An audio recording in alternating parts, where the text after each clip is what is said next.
આજે જે ગુજરાતમાં અને સૌરાષ્ટ્રમાં આપણને વૈષ્ણવતા દેખાય છે ને, એનો સૌથી મોટો કોઈને શ્રેય જતો હોય તો આપણા ગુસાઈજીને જાય છે. કારણ કે મહાપ્રભુજી એટલી વખત ગુજરાત ન પધાર્યા હતા. મહાપ્રભુજીએ તો બીજા બધા પ્રદેશો જેટલું જ માન ગુજરાતને આપ્યું હતું. એમના માટે બધા પ્રદેશો સમાન હતા મહાપ્રભુજી માટે. પણ કારણ કે શ્રી ગુસાઈજીને ખબર પડી કે આ તો સૌરાષ્ટ્રમાં તો ભૂલો પડે રે ભગવાન, બરાબર ને, એટલે એમને થયું કે ભાઈ આ તો એ જ ભૂમિ છે કે જેમાં મને પુષ્ટિ માર્ગનો પ્રચાર કરવું છે, અને આ બધા સૌરાષ્ટ્રવાસીઓ છે, આ બધા પટેલો છે કે જેમને મને આ સંસ્કારો આપવા છે.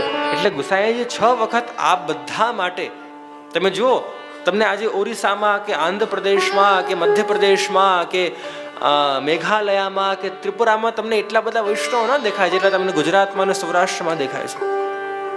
તમે દિલ્હી જાઓ, તમે જમ્મુ કાશ્મીર જાઓ, તમે તેલંગાણા જાઓ, તમને એટલા વૈષ્ણવ ન દેખાય જેટલા તમને આ માણાવદર ને કેવદરા ને અમરેલી ને ધારી ને સાવરકુંડલામાં દેખાય છે.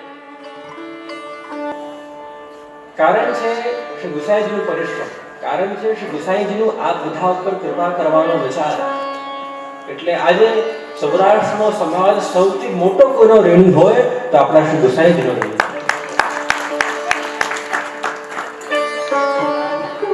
અને એવી રીતે 6 વખત આપ શ્રી ગુજરાત પધાર્યા છે. અને ધીમે ધીમે આપે પોતાનું જે મુકામ હતું એ પણ કાશી કર્યું, અને ચરણાળ બિરાજ્યા અને અડીલ પણ બિરાજ્યા આપશ્રી. એવા વિદ્વાન હતા આપશ્રી ગુસાઈજી. એવું કહેવાય છે કે આપણે દ્વારપાલ વિષ્ણુદાસ છીપા કરીને એક વૈષ્ણવ હતા. રોજના પંડિતો શાસ્ત્રાર્થ કરવા આવે कि महाराज आपका ये मत गलत है, आपका ये मत झूठा है, आप धर्म का ये स्वरूप गलत बता रहे हो, ऐसा है वैसा है. અને આ તો વૈષ્ણવ હતા વિષ્ણુદાસ છીપા કરીને.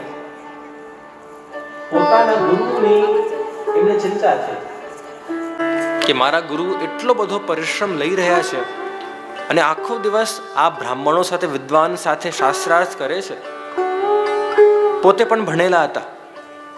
એવું સ્ટાર્ટ કર્યું, એવું પ્રારંભ કર્યું એમણે કે જે પણ વિદ્વાનો આપશ્રી સાથે શાસ્ત્રાર્થ કરવા આવતા પહેલા દ્વાર પર બધાને ઊભા રાખતા વિષ્ણુદાસ, અને બધાને કહેતા કે પહેલે तुम सब मेरे से शास्त्रार्थ करो और यदि तुम मेरे से जीते तो अंदर जाना.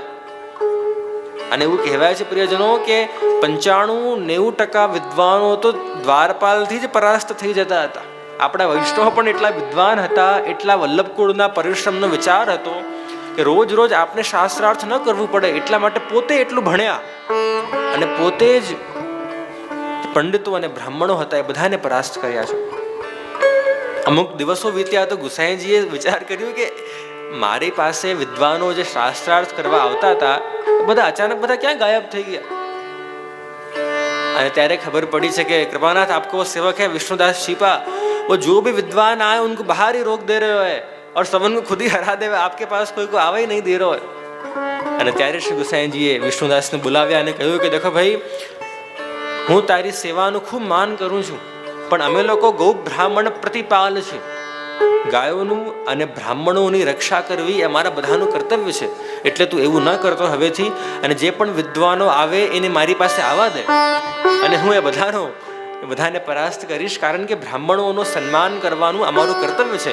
અને અમારા બારણેથી, અમારા દરવાજાથી કોઈ વિદ્વાન એમ જ વગર ભિક્ષા લીધા કે વગર કઈ દાન સન્માન ધોતી લીધા વગર જાય તો એ વલ્લભકુલ માટે અપરાધ કે ખોટું કહેવાય. એટલે એ દિવસથી ફરીથી બધા વિદ્વાનો અંદર આવવા લાગ્યા. અને ધીમે ધીમે હવે શ્રી ગુસાઈજી પોતે પોતાની સમસ્ત ઇન્દ્રિયોનો નિગ્રહ, સમસ્ત ઇન્દ્રિયોનું લગાવ શ્રીનાથજીમાં, શ્રી ઠાકુરજીમાં કરતા હતા. અને શ્રી ગુસાઈજી જ નહીં પ્રિયજનો, આપણા બધાનું પણ કર્તવ્ય છે કે આપણે જે પણ ઇન્દ્રિયો ઠાકુરજી આપણને આપી છે એનો વિનિયોગ આપણે ઠાકુરજીમાં, શ્રીનાથજીમાં જ કરીએ. અને એમાં જ એનું ફલ છે. અક્ષણવતામ ફલમિદમ ન પરમ વિદામઃ. વેણુ ગીતમાં ગોપીઓ ગાય છે કે હે પ્રભુ, અમારી તો બધી જ ઇન્દ્રિયો માટે જો કોઈ ફળ હોય ને તો એ આપ છો. એક સાચા વૈષ્ણવના હાથ ત્યારે જ સફળ થાય કે જ્યારે ઠાકુરજીના એ ચરણ સ્પર્શ કરે, જ્યારે હોળીના દિવસોમાં ઠાકોરજીના કપોલ પર ગુલાલ લગાવે.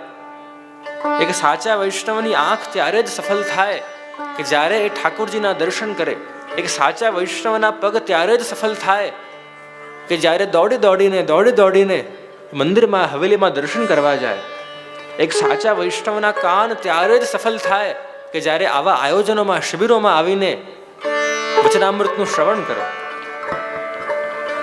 પણ જે અમારા બધાની તકલીફ જ એને કે જ્યારે આ પ્રવચન કરો એટલી સરસ ઊંઘ આવે કે ન પૂછો વાત. તમને થાય કે બાવાને કાંઈ દેખાતું નથી, પણ બાવાને છે ને અહીંયાથી બધું જ દેખાય છે. તમને થાય કે અમે લોકો છુપાઈ ગયા, કે અમે લોકો બચી ગયા. અહીંયા અમારી નજર બધા પર પડતી હોય ને અમને બધા ખબર હોય કોણ બગાસાઓ ખાય છે અને કોણ ઊંઘે છે અને કોણ ઠંડમાં ઠઠુરે છે. એક દિવસ કેવું થયું પ્રિયજનો કે હવે શિબિર મારી એક જગ્યાએ ચાલતી હતી અને એમાં એક આગળની લાઈનમાં એક બેસેલા એક વ્યક્તિ બહુ ઊંઘ આવતી હતી.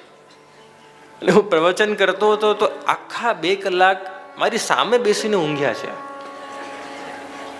જ્યારે તાલીઓ પાડી દે, જ્યારે જે બોલવાની હોય જે બોલી દે.